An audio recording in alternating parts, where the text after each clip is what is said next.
So we're going to talk about a couple of the myths that go with the law.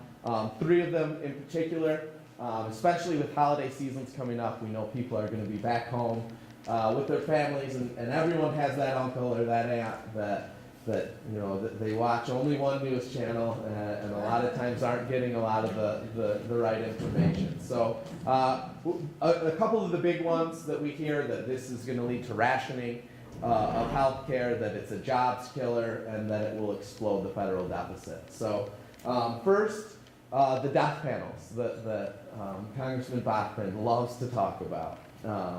Well, I can tell you that there are no death panels. There was a section in the law that talked about end-of-life planning, so people could have a plan with their doctor, so their doctor would know what they wanted. Well, because of this death panel claim, that got thrown out. It's not in the law. But there is still this independent payment advisory board that they attached this death panel claim to. So the independent payment advisory board, what is their sole reason? They are designed to look at Medicare costs. If Medicare costs are growing too much out of control, they have to look at how they reimburse hospitals and physicians. Then they make a recommendation on, we need to cut reimbursement maybe down a little bit. They make that recommendation, they give it to Congress. Congress then has to decide whether they take that recommendation or go with their own. It doesn't sound much like a death panel to me. They're designed to look for savings in different areas. $716 billion of savings has already been found in Medicare. You're going to see this number thrown around a lot in the next 40 days with the presidential election. The Romney campaign keeps saying Obama is stripping $716 billion out of Medicare to pay for Obamacare. Where this savings come from? Do you guys know what Medicare Advantage plans are?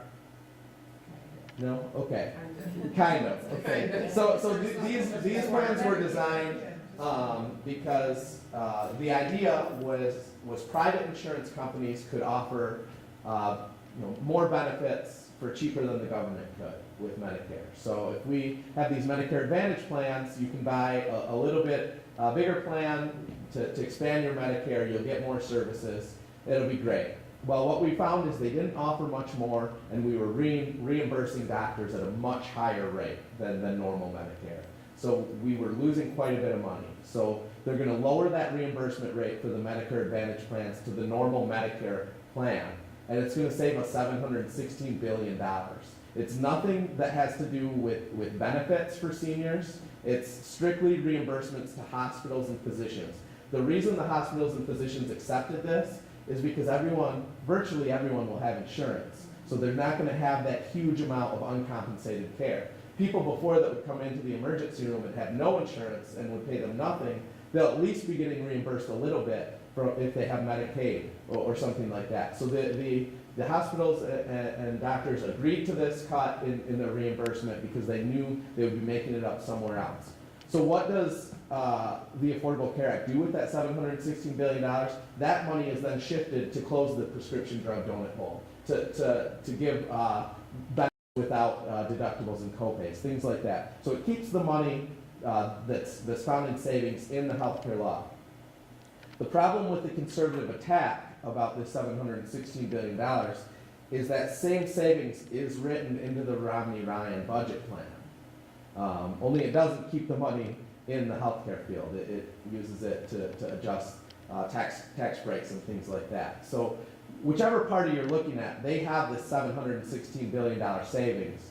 One of them keeps it in the healthcare field. One of them kind of moves it other places. So the board, who is designed to look at these reimbursement rates, has done their job. They found this savings already.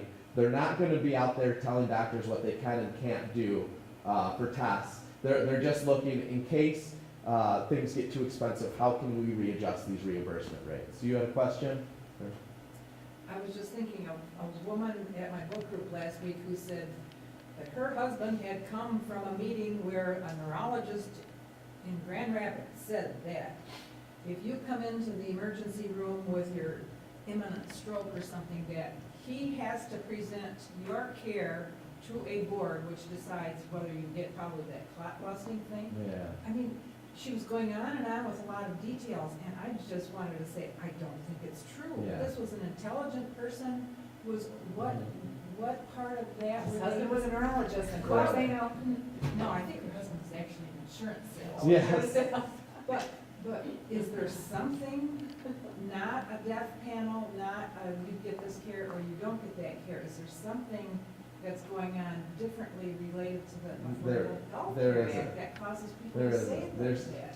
I don't know what causes people to say this kind of stuff, but it's out there and it's It's just nonstop. false. It's It's just- nonstop. It's just false. There's been a lot of people talking about, like I said earlier, this is the conservative plan. This isn't a single payer system that any real Democrat would have pushed for. This is the conservative idea. When they take your idea, you don't have much, if you want to still fight it, if you don't just go along with it like you would expect, you have to do something, and sometimes that is make up a lot of crazy things that don't actually exist. So just, if it sounds so out of left field, a lot of times it is, and it's not And true. that kind of stuff happens all the time, though. I mean, now. Yeah. I mean, Right. insurance companies. Insurance get involved companies do and that regulate right now. that. And, you know, sometimes other parties, like bishops and things are consulted. Mhm. So, I mean, it's not something that doesn't exist right Right. now, so. Mhm. And sometimes that's a good idea because it's good to look at the care somebody's receiving and seeing what's the best outcomes, you know, based on research or.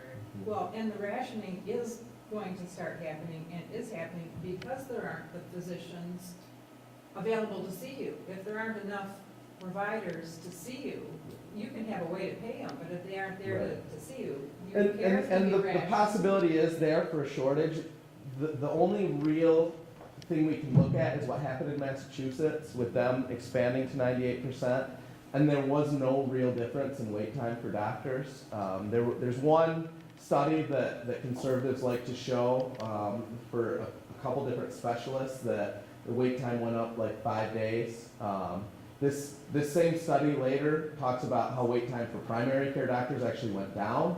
And then at the end of the study, it says none of that actually had to do with healthcare reform.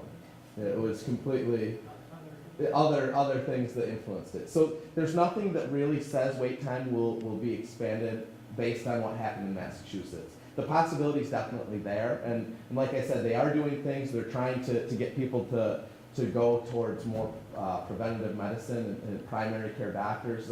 We have a huge primary care doctor shortage. You know, our system is a little upside down. We need the most primary care doctors, the least specialists.